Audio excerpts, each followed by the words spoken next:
cemetery.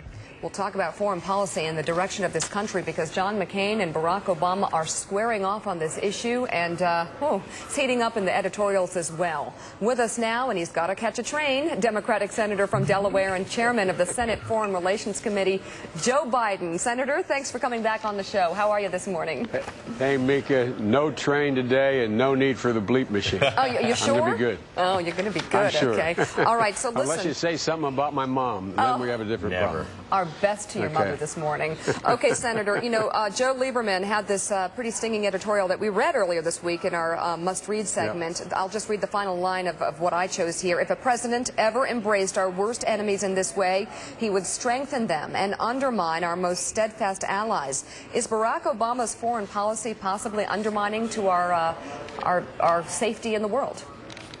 Absolutely not. Look, one of the reasons I responded to my friend Joe is I'm going to respond no matter who the nominee is, because I refuse to sit back like we did in 2000 and 2004. This administration is the worst administration in American foreign policy in modern history, maybe ever. The idea that they are competent to continue to conduct our foreign policy to make us more secure and make Israel secure is preposterous. Ever since they got in office, the only thing on the march in the Middle East has not been freedom, it's been Iran. Every single thing they've touched has been a near disaster. And the point is, I say to Joe, I walked up to Joe yesterday on the floor, told him I was going to be responding. And my response is, can you imagine Franklin Roosevelt? Can you imagine President Truman? Can you imagine President Kennedy conducting the kind of policy this outfit has?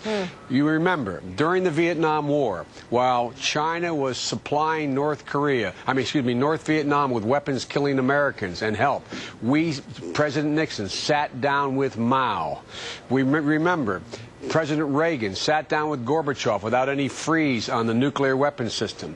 This president of the United States had his people sit down with Libya, Muammar Gaddafi, a terrorist, and cut a deal. This president, Bush, is writing letters, "Dear Mr. Chairman," to Kim Jong-il, who makes Ahmadinejad look like a much lesser threat. This is ridiculous. Well, Senator, let me read from your response. This is your response to Joe Lieberman's piece in the Wall Street Journal earlier this week. Your response out today. The Bush-McCain saber rattling is the most self-defeating policy imaginable. It achieves nothing, but it forces Iranians who despise the regime to rally behind their leaders, and it spurs instability in the Middle East, which adds to the price of oil, which the proceeds going right from the American wallets into Tehran's pockets. The worst nightmare for a regime that thrives on tension with America is an America ready, willing, and able to engage. Since when has talking removed the word no from our vocabulary? It's amazing how little faith George Bush, Joe Lieberman, and John McCain have in themselves and in America. And I add in my question to you, Senator, do you think that the McCain campaign or surrogates are even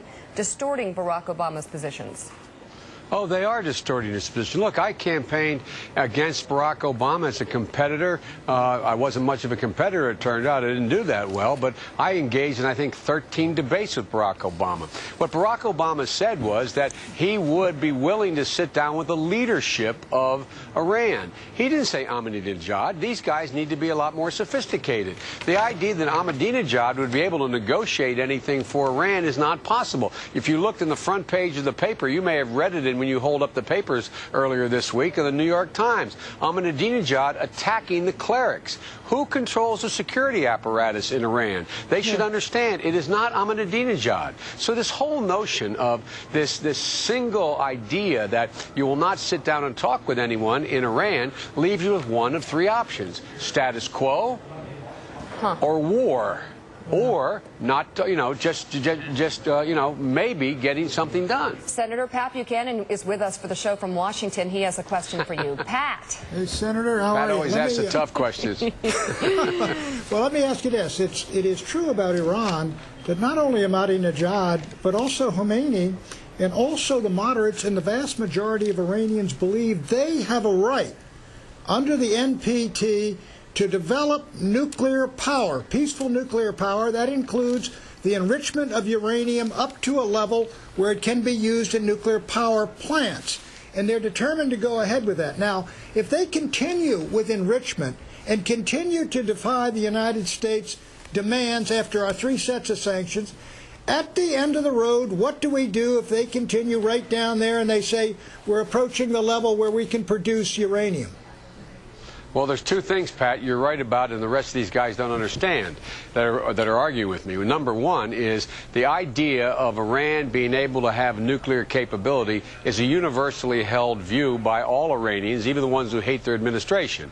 So you got to deal with that. And the way you deal with that is you provide them the ability to do that. You allow that to happen without them having the residual material you and I know that they can make, from which they can make bombs. And so the reprocessing process is taken out of the out of the cycle. That's why the Russian offer that they would provide for the fuel as long as the spent fuel was sent back was a good idea, which leads me to another point. And that is, Pat, you know as well as I do that our options relative to Iran now are relatively limited in terms of the military, and our options in terms of sanctions are limited without getting both Russia, the European Union, and China in the deal.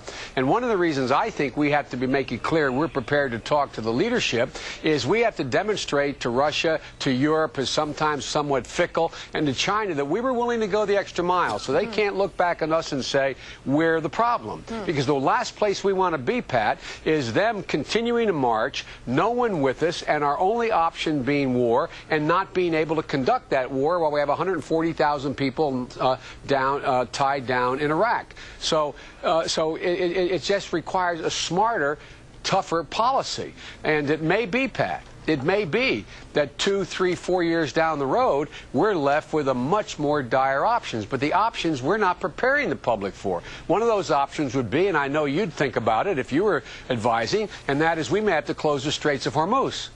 We may have to, in fact, you know, they import more of the refined oil than they do, in fact. What I'm trying to say, Pat, is there's a lot of much stringent, much tougher paramilitary kind of options that would in fact strangle them, but would also cost us some. And we need to bring the world along in the event that they do not go forward with a more rational policy. Senator Willie Geist has a question for you. Willie, go ahead. Senator, I want to ask you about something we witnessed yesterday between Barack Obama and John McCain. Barack Obama there on the floor of the Senate criticizing Senator McCain for not backing the bill that Jim Webb has co-sponsored, the GI bill. I want you to listen to John McCain's response to Barack Obama. I want to hear your reaction. I believe that I have earned the right to speak out on veterans' issues. As a matter of fact, I've received the highest award from literally every veterans organization in America. I don't know if the American people will judge Senator Obama as to whether he has military experience or not, but I think they may judge him as to whether he has experience and knowledge to make the kind of judgment necessary to care for our veterans.